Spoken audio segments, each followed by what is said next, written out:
Edward nodded, though his eyes said he knew it was more than that. For the first time, he smiled, a real, unguarded smile, and it was as though the entire mansion smiled with him. From that day forward, the Royce mansion was never silent again. The boys continued to speak, to laugh, to sing. Edward read to them every night, his voice no longer stiff but warm, filled with love. The staff, once fearful, now found themselves working in a house that felt alive, and Ruby, though still wearing her pink jumpsuit and carrying her mop, was no longer just a cleaning lady. She was family. Epilogue. The story of Oliver and Liam Royce became more than just a private miracle. In time, people would whisper about how the millionaire's silent children had spoken again, not because of wealth or therapy, but because of the kindness of a woman who had been told to only clean. It was a reminder to everyone who heard it that healing does not come from power or money, but from love, laughter, and the courage to break silence with truth. And so the Royce mansion, once a house of grief, became a home of hope. The walls that had once echoed with emptiness now carried the sound of laughter that Amelia herself would have cherished.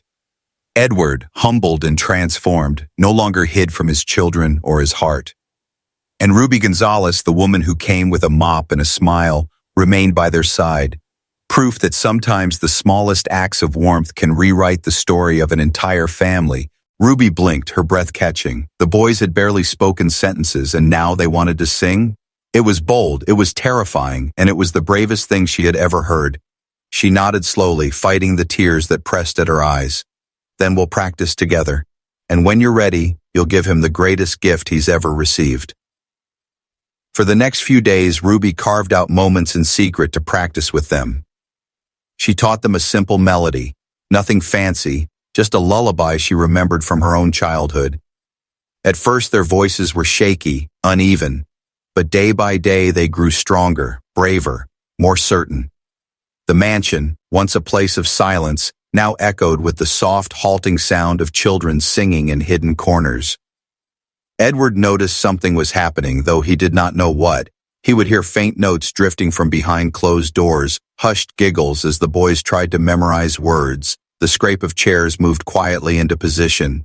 He did not ask questions, afraid that pressing too hard might shatter whatever fragile magic was unfolding. Finally, the evening of the surprise came. Ruby guided Edward into the living room, where the grand piano Amelia had once played sat untouched, gathering dust. The curtains had been drawn back to let the golden light of sunset spill across the room, and the boys stood nervously beside the piano, their small hands clutching each other tightly. Edward frowned slightly, confused. What is this? Ruby only smiled and gestured to the twins. Something they want to give you. For a moment, the boys stood frozen, fear threatening to swallow their courage. But then Oliver glanced at Ruby, who gave him a small nod of encouragement. He took a deep breath, squeezed Liam's hand, and together they began to sing. Their voices were soft at first, trembling like new wings learning how to fly, but as the melody rose, so did their confidence. The lullaby filled the room, every note fragile yet powerful, every word carrying the weight of 2 years of silence, finally broken. The sound was imperfect, but it was more beautiful than anything Edward had ever heard in his life. Edward's hands shook, his chest tightened as tears streamed down his face. He fell to his knees, unable to hold back the sobs that racked his body. For 2 years he had lived in silence, drowning in grief, and now his sons were singing. The voices he thought he might never hear again were filling his home with life. When the song ended, Oliver and Liam looked at him, their eyes wide with fear of his reaction. For a heartbeat, the room was still. Then Edward reached out, pulling them both into his arms, holding them so tightly they could hardly breathe. His tears fell into their hair as he whispered over and over, I love you so much. I'm so sorry. I will never be silent with you again." The boys clung to him, their own tears mixing with his, and for the first time since Amelia's death, the Royce family felt whole again. Ruby watched from a distance, her own eyes glistening. She had not come to this mansion expecting to change lives. She had only come to earn a paycheck, to scrub floors and polish furniture. But fate had given her a different role, one far greater, one that would never be written in a contract. She had been the bridge between silence and sound, between grief and healing, between a broken father and his lost children. Later that night, as the boys slept peacefully in their beds, Edward approached Ruby in the hallway. His face was softer than she had ever seen it, stripped of pride, stripped of armor. "I don't have words big enough to thank you," he said quietly. "But know this, you have saved my family. Not even my wealth could do that. Only you." Ruby smiled jam. "Elisha, I didn't save them, Mr. Royce. They saved themselves. All I did was give them a little space to find their voices again." Edward did not answer at first. His gaze remained fixed on the twins, his throat working as though the words inside him refused to come out. Finally, he whispered, "They sound like her when they laugh." Ruby's chest tightened. She had never met Amelia, but in that moment she felt her presence in the garden, in the children, even in Edward's broken voice. She wanted to say something comforting, but instead she simply placed a hand lightly on the table beside him and said, "Then maybe she's still here, in them. In you too, if you let her be." Edward's eyes flicked to hers, and for the first time there was no anger in them, no coldness, only raw pain and the faintest glimmer of gratitude. He gave a small nod before turning back to his children, and Ruby knew that though his journey was far from over, he was finally walking toward healing instead of away from it. That night, as the boys prepared for bed, they surprised Edward by asking him to read them a story. It was something he had not done since Amelia died, something he thought he could never do again without breaking. But their eyes shone with expectation, and he could not say no. He chose a book at random, his hands trembling as he opened it, his voice shaky as he began to read. The twins listened intently, their heads resting against his arms, their breathing steady. By the time the story ended, tears had rolled silently down Edward's cheeks. But the boys only smiled and whispered together, "Good night, Dad." Ruby watched quietly from the hallway, her heart swelling with pride and relief. The house was healing, slowly but surely. The silence that had once suffocated every corner was giving way to the sound of voices, of laughter, of love daring to bloom again.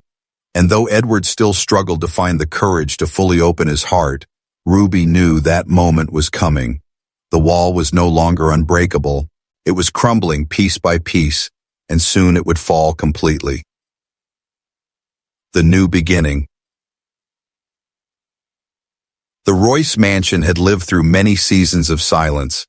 For 2 years it had stood tall and cold, its marble floors echoing only with footsteps, its chandeliers reflecting nothing but emptiness, its grand rooms filled with shadows of grief. Yet now, as the golden light of autumn spilled across its halls, the mansion felt different. Laughter echoed faintly in its corners. Words that had once been buried in fear and sorrow now slipped into the air with fragile but growing confidence. The house, which had felt like a prison, was beginning to breathe again. Ruby Gonzalez had been the spark that lit this change, though she never claimed it. She continued to mop, to scrub, to polish, humming her silly songs as though her work was simply about shining surfaces. But everyone in the mansion knew the truth. She had done what doctors, tutors, and even Edward Royce himself could not do. She had given the twins back their voices, and in doing so, she had given Edward back his sons. Yet though progress had been made, the journey was not finished. The boys still spoke carefully, their words small and hesitant, as though afraid they might be taken away if they used them too freely. Edward, too, was still learning how to live without the armor of silence. He struggled with guilt, with pride, with the ache of Amelia's absence. But he was trying. For the first time since her death, he was trying. And that effort was enough to change everything. One crisp Sunday morning, Ruby found the twins waiting for her in the hallway, their small faces lit with excitement. They tugged at her sleeve, whispering something so softly she had to lean down to hear. "Help us," surprised Dad.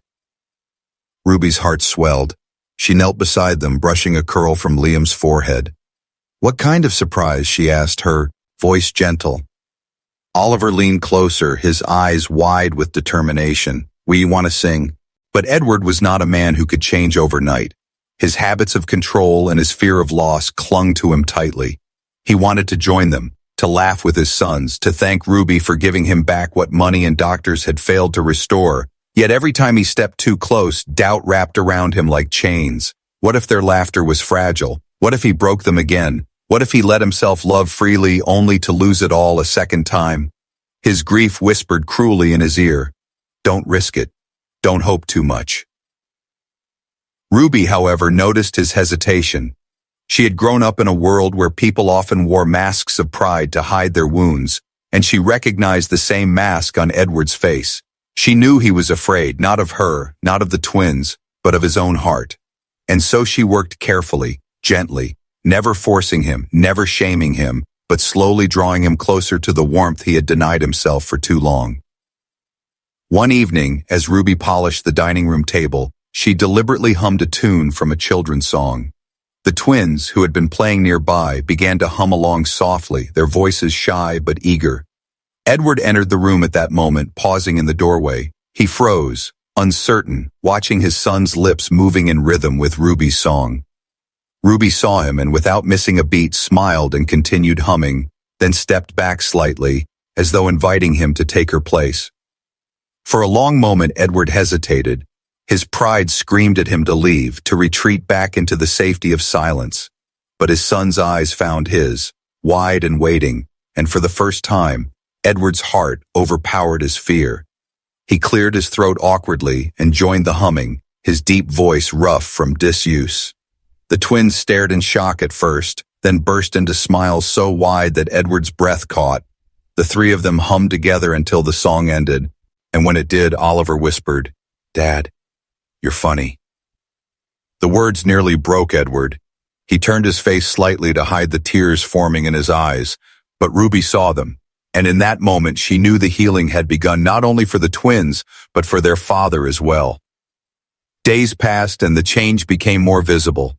The boys began speaking in short sentences, testing their voices like explorers venturing into new territory. They asked simple questions. "Where's Ruby?" Or "Can we play outside?" But each question was a victory, each word a triumph. Edward, though still awkward, began spending more time with them, sometimes sitting silently nearby while they played, other times daring to answer their questions. The staff, once accustomed to moving like shadows, now found themselves smiling more, their voices no longer hushed with fear. The mansion itself seemed to sigh in relief as laughter began to echo through its halls again. Yet with healing came new challenges. Edward's pride still wrestled with gratitude he had not spoken aloud. He struggled to thank Ruby directly, fearing that admitting her importance would mean acknowledging his failure as a father. Ruby, for her part, refused to demand recognition. She was not there for Edward, she was there for the boys. Still, she could not deny that her heart ached when she saw him standing alone, watching from a distance, too afraid to step fully into the light of his children's laughter.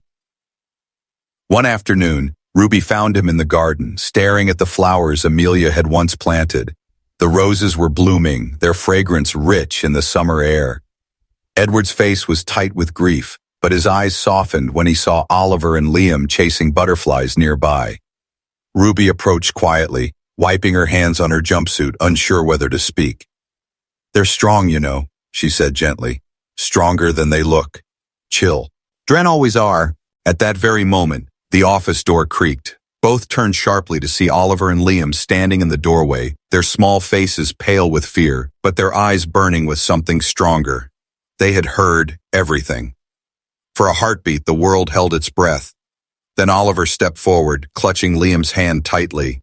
His voice was shaky, almost broken, but clear enough to shatter the silence that had ruled for 2 years. "Don't send her away." Edward's entire body froze. His breath caught in his throat. The sound of his son's voice, directed not at his brother, not at Ruby, but at him, struck like lightning. Liam's lips trembled, and then, with all the courage he could muster, he whispered too, his voice so soft yet sharp enough to pierce the air. "Please, Dad." Edward's knees weakened. He gripped the edge of the desk to steady himself as his vision blurred. His children had spoken. They had spoken to him. Tears rose, burning his eyes, but pride fought to choke them back. Ruby stepped aside, her presence no longer the center of the room. This moment belonged to them. The twins moved closer, their small voices trembling with effort, but growing stronger with each word. "We need her," Oliver whispered, his eyes locked on his father's. "She makes us laugh again." Edward's heart broke open in that instant. All the walls he had built, all the rules he had clung to, all the control he had tried to maintain, it all crumbled under the sound of their voices. For the first time in years, he realized how wrong he had been. He had believed silence was protection, but it had been a prison, and the ones he thought he was shielding had been suffering behind its bars. Tears slid freely down his face now. He crossed the room, his steps uneven, and knelt before his sons. He reached out trembling hands but stopped short, afraid they might pull away. Yet instead, Oliver and Liam threw their arms around his neck, clinging to him as though they had been waiting for this embrace forever. Their small voices murmured against his shoulder, halting but full of meaning. "We love you, Dad." Edward broke. He sobbed into their hair, holding them as tightly as he dared, his pride dissolving into grief, his grief dissolving into love. Ruby stood quietly near the door, tears shining in her own eyes, knowing she had just witnessed a miracle far greater than anything she could have imagined. Healing the house. The Royce mansion no longer felt like the same place it had been just a week earlier. For years, silence had ruled over its grand halls like an unforgiving king, but after that unforgettable moment in Edward's office, when Oliver and Liam had spoken directly to their father, everything shifted. It was not as though the silence had disappeared completely. It still lingered in corners, heavy and stubborn, but now there was something else in the air too. The faint sound of voices returning, the occasional ripple of laughter, the fragile beginnings of life creeping back into a home that had long forgotten how to breathe. Edward found himself wandering the mansion differently after that day. He no longer hurried past the rooms where his children played, nor did he lock himself inside his office for endless hours as he once had. Instead, he paused at doorways, listening, waiting, hoping for another miracle. Sometimes he found the twins whispering to one another as though rediscovering the joy of words. Other times, he caught Ruby crouched on the floor with a mop held like a sword, while the boys giggled quietly behind the sofa. Each time something inside Edward stirred, something he had buried so deep he almost didn't recognize it anymore. It was the faint pulse of hope. The confrontation. The tension inside the Royce mansion had been building for days, like storm clouds gathering above a restless sea. Ruby could feel it in the way the staff whispered more sharply when she walked past, in the way Edward's eyes lingered on her whenever their paths crossed, and in the way the boys clung silently to the corners of the rooms she cleaned, afraid that if they made too much noise, the fragile magic she had created would shatter. The house was not the same anymore. Its silence was fractured, its order disturbed, and Edward Royce, master of control, was struggling to hold everything together. On the fourth evening, after Oliver had spoken his brother's name, Edward summoned Ruby once more. This time the call came not through a polite message from the head maid, but directly, his voice echoing through the hall like a command that could not be refused. Ruby wiped her hands on her pink jumpsuit and walked slowly toward his office, her heart heavy with the knowledge that she might be walking into her dismissal. Yet she did not lower her eyes, nor did she allow fear to bend her spine. If this was the moment to speak truth, she would not waste it. Edward was standing by the tall window when she entered, his back to her, his silhouette framed by the dying light of sunset. The city skyline stretched beyond, glittering with life, while inside the office the air was thick with silence. He did not turn when she stepped inside. "You have been warned," he said at last, his voice clipped, but carrying something deeper beneath it, something raw, almost desperate. "You were told your duties, you were told the limits, and yet you ignored them." Ruby folded her arms, waiting. Edward turned slowly, his face as sharp as the angles of his tailored suit. "Do you think this is a game? Do you think my children are toys you can fix with your silly songs and childish performances? They are fragile, they are broken, and every time you push them, you risk breaking them further. Ruby's breath caught, but she steadied herself.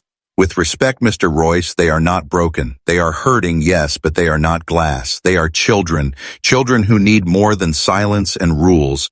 They need love, laughter, freedom to be themselves. What you call pushing is simply giving them what they have been starving for. Edward's jaw tightened, his hands curling into fists at his sides. You know nothing about loss, he spat. You know nothing about what it takes to keep this family from falling apart. I have done everything to give them the best care, the best doctors, the best tutors, and none of it has worked. And now you want me to believe that you, a cleaning lady, can succeed where they all failed? Ruby's eyes softened, but her words did not waver. You think money can buy healing, but it cannot. Healing comes from connection, from love, from laughter. You hired doctors and tutors to treat their silence, but what they needed was someone willing to listen, even to the silence itself. You buried your grief in this mansion, and in doing so, you buried theirs. They have been waiting for you, Mr. Royce. Not for me, not for anyone else. For you. For a long moment, Edward said nothing. His breath came harsh and uneven, his face pale with the weight of truths he did not want to hear. His pride screamed to reject her words, but his heart, aching, fractured, knew she was right. Still, he could not admit it. He slammed his hand against the desk. Enough. You are finished here. I will not allow you to undermine my authority in my own house. Pack your things. Ruby's chest tightened, but she stood tall. If that is what you want, I will go. But before I leave, ask yourself this. Do you want your children to stay silent forever? Or do you want them to find their voices again? Oliver's lips parted, his heart pounding. He leaned close to his brother and whispered, barely audible, Liam. The sound was so soft it might have been mistaken for a sigh, but Liam heard it. His head snapped toward his twin, eyes wide. No one had spoken his name in that familiar voice since their mother died. For a moment he thought he had dreamed it, but Oliver's lips moved again, shakily, whispering the name like a fragile secret. Liam's throat tightened. His chest ached as though the dam of silence inside him was cracking open. He wanted to answer, but the words caught like stones in his throat. Instead, tears filled his eyes. He reached out, grabbed Oliver's hand, and squeezed it so hard it almost hurt. Ruby, sensing something shift behind her, kept her back turned. She dusted the shelves slowly, giving them the gift of privacy, knowing some battles must be fought quietly. Upstairs, Edward Royce saw everything. He had been working in his office, buried in spreadsheets and contracts, when the soft sound of his son's voice drifted through the camera feed. He dropped his pen. His entire body went still, every muscle frozen as though time itself had paused. His son had spoken, not to him, not to a therapist, but to his brother. The name, Liam, echoed in Edward's ears like a thunderclap. His first instinct was to run down, to fling open the library doors, to fall to his knees and tell them how proud he was. But then the pride twisted into pain. They had not spoken to him. They had not spoken because of him. It was Ruby's presence that had chipped away at their silence, not his. That truth stabbed deeper than any knife. That evening, Edward called Ruby into his office again. She entered, wiping her hands on her jumpsuit, her posture relaxed but her heart wary. She had seen enough of his hard stares to know when a storm was coming. I know what happened today, Edwin, Ward said without looking at her. His voice was low, controlled, but beneath it was a tremor. My son spoke. They have not spoken in 2 years, and yet today they did. Ruby swallowed, waiting.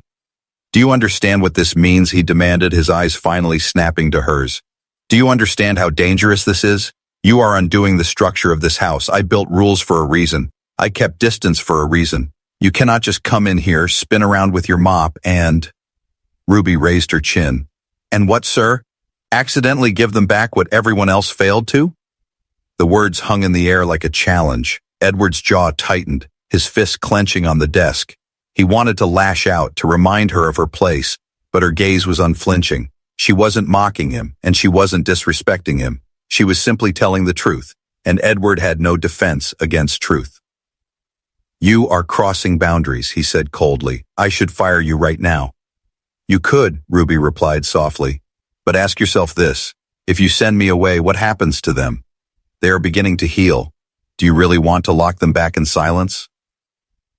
Edward's breath caught. For a long moment, neither spoke. The room was thick with unspoken grief, pride, and fear. Finally, Edward turned away, his voice breaking against the silence. Leave. Just leave me. Ruby walked out quietly, her heart pounding. She knew she was standing on a knife's edge.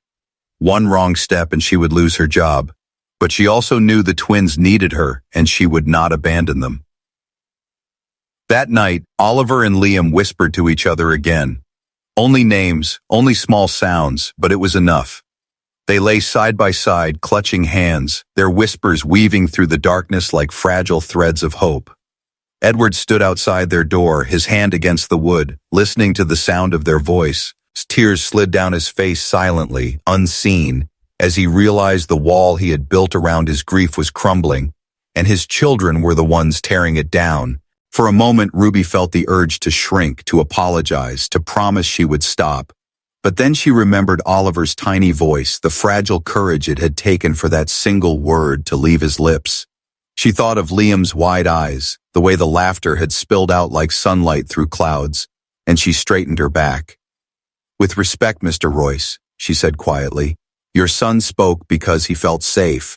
Not because of me, but because for once this house didn't feel like a prison. You may think silence protects them, but it's crushing them. Children need laughter as much as they need food. Edward's jaw tightened, his breath sharp. For a moment he looked as though he might fire her on the spot, but something in her eyes, fierce, unyielding, honest, stopped him. Instead he turned away, his voice clipped. This conversation is over. Go back to your work, and remember my rules. Ruby left the office with her heart pounding, but she did not regret her words. She knew she was walking a dangerous line, but she also knew the boys needed her. For the first time, she felt certain that her presence in this mansion was not just about cleaning floors. It was about helping two children find their voices again. That evening, as the sun dipped behind the tall windows, Oliver sat on the floor of his room with Liam beside him. He whispered the word again, testing it, shaping it with his lips. Funny. Liam's eyes filled with tears, and he mouthed a word back, though no sound came out. They leaned against each other, silent but smiling, and for the first time since their mother's death, hope glowed between them like a candle refusing to be snuffed out. The wall comes down. The Royce mansion had always been a place where silence felt heavier than stone. Every corner seemed to echo with loss. Every hall seemed to guard secrets of grief, and even the sunlight that slipped through. The tall windows appeared muted, as though afraid to disturb the quiet. For years, that silence had been unbroken, unyielding, and unmerciful. But in the days since Ruby Gonzalez had arrived, the silence had begun to crack. It was small at first. Tiny giggles quickly smothered, a whispered word carried on trembling lips. But cracks, once made, have a way of spreading. Ruby had grown used to sensing the boys nearby. She never turned to look directly at them, never forced them to step into the open, but she always knew when their curious eyes followed her through the corridors. It was in the way the air shifted, in the faint shuffle of their steps, in the invisible pull between her warmth and their loneliness. She had stopped humming for herself and started humming for them, filling the emptiness of the mansion with sounds that carried no demands, only invitation. One afternoon, as she dusted the shelves in the library, Ruby decided to weave a little story into her cleaning. She picked up a feather duster, twirled it like a quill, and spoke aloud as though she were reading from an invisible book. Once upon a time, there were two brave knights who lived in a kingdom where everyone had forgotten how to laugh. The kingdom was gray, and the people were silent, but these two knights were very special. They carried inside them a secret magic, something stronger than swords or shields. She paused and tapped the duster against her chin, pretending to think. But what was their magic? Was it bravery? Was it strength? No. It was their laughter. Their laughter could bring color back to the kingdom. Behind one of the tall armchairs, Oliver and Liam huddled together, listening. Their eyes were wide, their little hands clutching the fabric as though it might anchor them in a world that suddenly seemed less lonely. Ruby did not look at them, but her words painted pictures in our minds. For the first time in 2 years, they began to imagine themselves as something other than broken children. They imagined themselves as knights. When Ruby pushed her cleaning cart into the grand hallway, she already sensed the tiny shadows trailing behind her. She didn't turn around. She didn't need to. The faint sound of padded footsteps and the way the air shifted behind her told her the boys were there. Instead of calling them out, she chose to continue her routine, only this time she added more life to it. She dipped her mop in the bucket, lifted it like a knight raising a sword, and declared dramatically, "Ladies and gentlemen, today we battle the fiercest enemy of all, dust."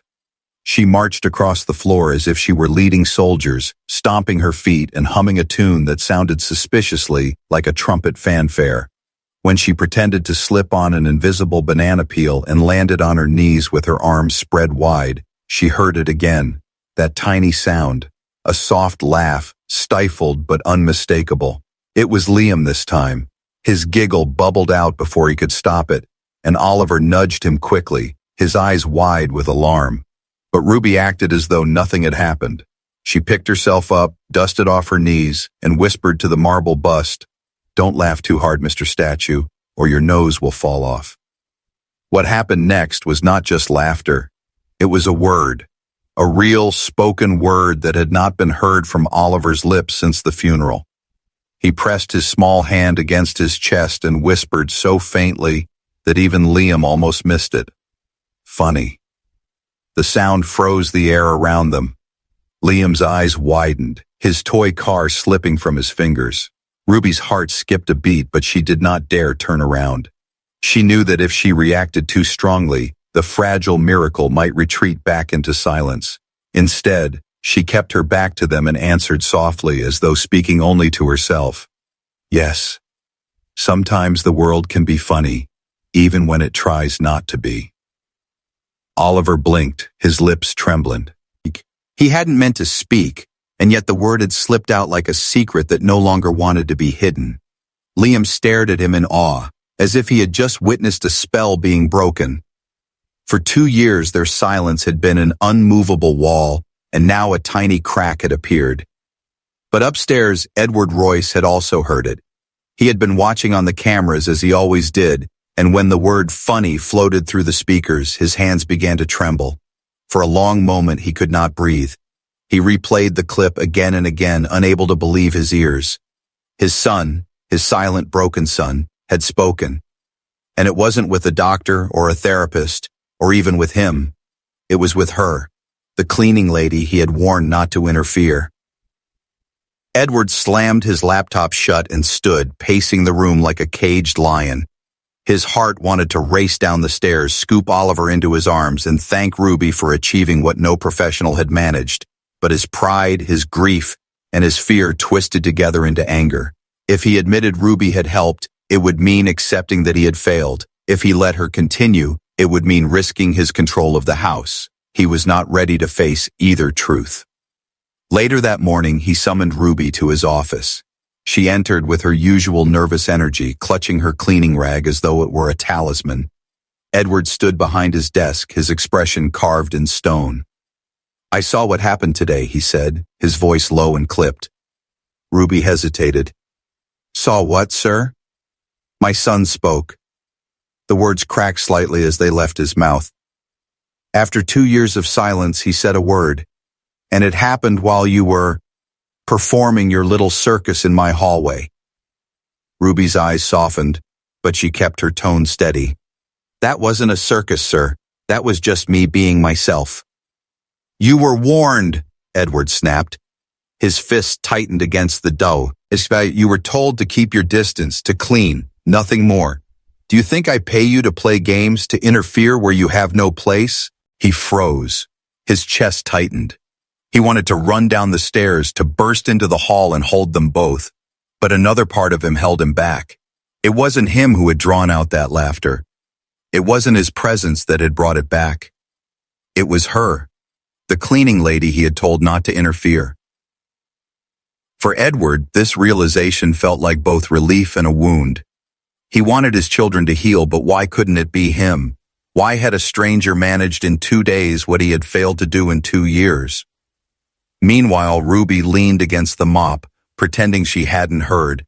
Inside, her heart was pounding. That sound, those tiny, precious laughs, had reached her ears clearly. She wanted to whirl around, clap her hands, and celebrate with them, but she knew if she made it obvious, the boys might retreat back into silence. So instead, she wiped her forehead dramatically and sighed. Phew, this floor almost defeated me today. But don't worry, Ruby the warrior never loses to dirt. She winked at the statue she had apologized to the day before and carried on, giving the boys space to enjoy her performance in secret. The twins exchanged glances. For the first time since their mother's death, they shared not just silence, but joy. Oliver mouthed something, just the shape of a word, barely formed. Liam caught it, understood it, and for the briefest moment, hope flickered between them. That afternoon, as Ruby carried her supplies back to the staff quarters, one of the older maids pulled her aside. The woman's voice was low, sharp, and heavy with warning. Don't play games in this house. Mr. Royce doesn't like noise, and he doesn't like distractions. Do your job and leave. Ruby smiled politely, but inside her stubbornness burned. She had grown up being told she wasn't enough, that she was too silly, too poor, too loud. She wasn't about to let another mansion full of marble and Yules crush her spirit. And deep down, she sensed the boys needed something different. They didn't need more silence, more rules, more stiff adults telling them how to behave. They needed life to remind them it was still worth living. That night, as Edward closed his laptop and walked through the quiet halls, he paused outside the twins' bedroom. He could hear the faint sound of sheets rustling, and then, though it was soft, almost like a secret, the sound of a giggle. His heart twisted painfully. He wanted to open the door, to see them, to join them, but his fear held him back again. Instead, he pressed his forehead against the wood for a moment, eyes closed, whispering to himself words he couldn't say aloud. Please come back to me, boys. Breaking the ice. The third day in the Royce mansion dawned the same way it always did. Gray skies hanging over the tall iron gates, silence swallowing the corridors, and the air so heavy that even the chandeliers seemed to shiver with loneliness. Yet inside the kitchen, Ruby Gonzalez was humming as she polished the silver trays stacked neatly on the counter. Her voice was soft but playful, rising and falling like the tune of a lullaby. And though the other staff shook their heads, they could not ignore the fact that the air felt different whenever she was near. She had a way of filling the space with warmth, even when the walls seemed determined to push it out. Upstairs, the twins were awake earlier than usual. Oliver sat on the edge of his bed, staring at the floor, while Liam clutched a small toy car he never played with anymore but carried everywhere as if it were a shield.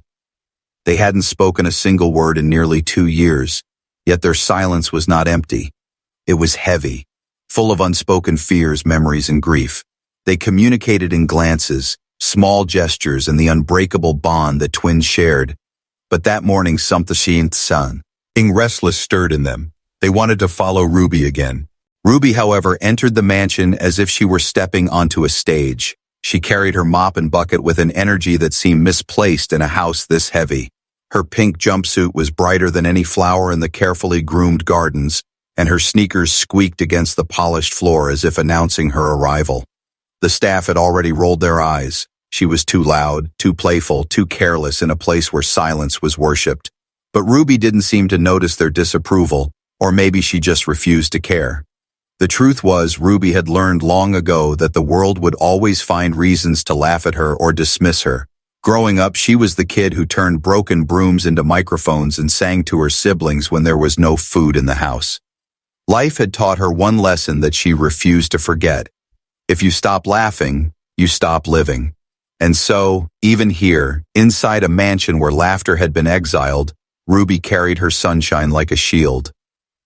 What she did not know was that 2 sets of eyes were already watching her again. Oliver and Liam had woken early and, instead of heading to the study where their tutor was waiting, had crept quietly into the hallway to follow the strange new cleaning lady. They moved like little shadows, hiding behind doors, pressing against walls, holding their breath whenever Ruby turned. Their world had been gray for so long, but something about her bright presence felt like color bleeding back into their lives. Ruby hummed as she dusted the frames on the wall, each tune slightly sillier than the last. She made up rhymes about dust bunnies and spiders. At one point she slipped on the polished floor, caught herself dramatically and whispered, "Ladies and gentlemen, for my next trick, I will attempt to survive the slipperiest floor in the country." She bowed to the empty hallway and laughed at herself, unawed of the giggles muffled behind the corner. Liam's hand pressed against his mouth again. He hadn't laughed out loud in so long that the sound startled him, but it also felt good, like a door opening inside his chest. Oliver nudged him with a look that said, "Be careful, Father will hear." But then Ruby, turning toward the staircase, caught a glimpse of their tiny sneakers poking out from behind a door. She froze for half a second. Her instinct told her to say hello, but she remembered Edward's cold warning, "You're here to clean, nothing else." So Ruby pretended not to notice. Instead, she picked up her mop, twirled it like a dance partner, and began waltzing across the hall, humming a tune that had no real melody but carried a warmth that filled the silence. The boys leaned further out, their eyes widening as they watched her. She didn't speak to them, didn't pressure them, didn't even ask them to come closer. She simply carried on with her little performance, and for the first time in 2 years they felt safe enough to just enjoy the moment. Upstairs, Edward noticed them too. His camera screens showed Ruby spinning with the mop while his sons crouched behind the door. He should have been furious, the woman was already ignoring his clear rules. But instead, he leaned forward in his chair, staring at the screen with a strange ache in his chest. His sons' eyes weren't blank anymore. Their bodies weren't stiff with grief. They were alive in a way he hadn't seen since Amelia's funeral. And then, the moment came. Ruby, lost in her antics, pretended the mop was a microphone and sang, "Good morning, Dust, I see you hiding. Don't you know I'll send you sliding?" Her voice cracked halfway and she laughed so hard at herself that she dropped the mop. The twins could no longer contain themselves. A soft laugh escaped Oliver's throat, then Liam's, blending together into the soul and of innocence Edward had thought was lost forever. The first day. Ruby's first morning began with silence. She dragged her cart down the endless hallway, mop in hand, humming to herself out of habit. She couldn't stand complete quiet, it made her nervous, so she made up little songs as she worked. "Dust go away, dirt don't stay, I'll scrub and shine and chase you away." Her voice echoed off the marble, playful and silly. She giggled at herself, then spun the mop like a baton, pretending she was on stage. She bowed to an invisible audience of chandeliers and statues. Thank you, Ruby Gonzalez, winner of the Golden Mop Award." She raised the mop like a trophy, but as she spun, the mop slipped, hit the bucket, and sent water sloshing across the floor. A rag flew out like a bird and landed right on the face of a marble bust. Ruby gasped. "Oh no, I've assaulted a priceless statue. Please don't sue me, Mr. Statue." She gave it a mock bow. Then she froze. She thought she heard something. A soft sound. A giggle. Ruby blinked, glanced around the empty hall. Maybe the house is haunted. But no. Behind the half-open door at the far end of the corridor, 2 pairs of wide eyes peered out, Oliver and Liam. They had been watching her the whole time. Eyes in the shadows. The twins hadn't meant to follow her, but something about the sound of her humming had drawn them in. They hadn't heard music in the mansion since their mother's death. The nannies never sang. The maids never dared. Their father forbade it. Yet here was this strange lady in pink sliding across the floor like it was an ice rink, talking to statues and making up songs about dirt. Liam's lips twitched. He pressed a hand over his mouth, trying to hold in the laugh. Oliver poked him in the ribs, silently warning him. But when the rag hit the statue's face, both boys burst into a soft, muffled giggle. Ruby turned toward the sound, her heart skipping. But when she looked, the door was shut, only silence remained. She shrugged. Maybe I really do need more sleep. What she didn't know was that upstairs, Edward Royce was watching. The silent witness. Edward rarely worked without the security cameras on. He liked control, order. He wanted to know what every staff member was doing at all times. So when the new cleaning lady appeared on his screen, he expected to see another stiff, quiet worker doing their job. Instead, he saw chaos. He saw water on his expensive floor, a rag stuck to his statue, and a young woman spinning like she was auditioning for a comedy show. Edward's first instinct was irritation. He almost picked up the phone to fire her on the spot. But then he saw something else. The twins peeking from the door, their shoulders shaking with laughter. His hand froze above the phone. It had been 2 years since he had heard that sound. 2 long, painful years since his boys had laughed. Edward leaned closer to the screen. His lips twitched slightly, almost forming a smile, but it vanished just as quickly. He closed the feed, leaned back in his chair, and pressed his hand against his face. He didn't understand what he had just witnessed. All he knew was that something had shifted in the mansion that morning. The secret smile. The next morning began as most mornings did inside the Royce mansion. Silent corridors, staff moving like shadows, the air thick with an unspoken rule that no one dared to break. Edward Royce had already locked himself inside his office, his sharp gaze fixed on his laptop screen while his fingers typed at a ruthless pace. For him, life was a calendar of meetings, investments, and strategies. What happened beyond those numbers was too heavy for him to touch, so he left it buried under marble and silence. The silent mansion, the Royce mansion, stood on the edge of the city like a sleeping giant. Tall iron gates, endless marble halls, and windows that reflected the sky but never seemed to let light inside. It was the kind of place that looked perfect on the outside, yet cold and lifeless within. People who worked there often whispered the same words when they left. It feels more like a museum than a home. Inside the mansion lived Edward Royce, a millionaire known for his sharp business mind and his frozen heart. Once he had been a man of warmth and laughter, a devoted husband and a proud father. But that was before the accident. 2 years ago, his wife Amelia had died suddenly in a car crash. From that day, everything changed. The mansion's walls seemed to absorb Edward's grief and reflect it back at anyone who entered.